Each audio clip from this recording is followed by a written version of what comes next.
How does aperture priority control selective focus in photos?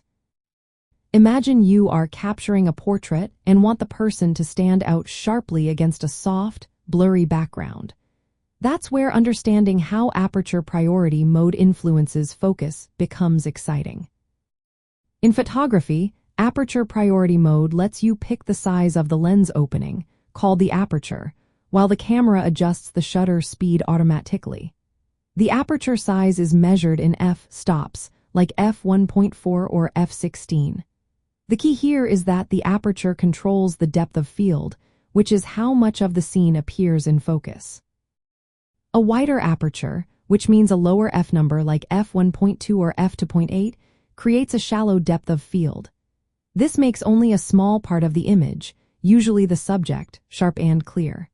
The background and foreground become blurred, producing a soft, pleasing effect called bokeh.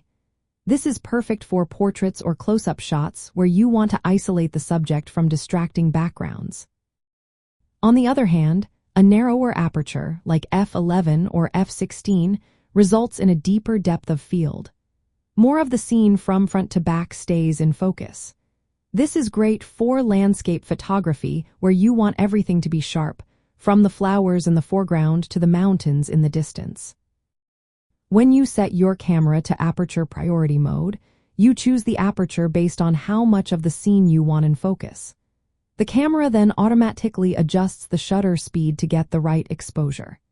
If the light is bright, the camera might use a faster shutter speed, and if it's darker, it slows down the shutter to let in more light. This setup gives you control over the focus effect without needing to manually tweak all the exposure settings.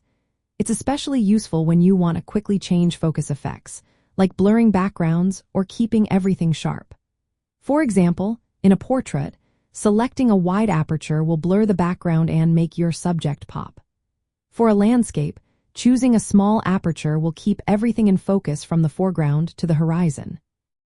So, in essence, aperture priority mode controls selective focus by letting you decide how much of your scene is sharp and how much is blurred. The camera takes care of the rest by adjusting the shutter speed. This makes it easier to get the perfect focus effect in your photos while maintaining proper exposure.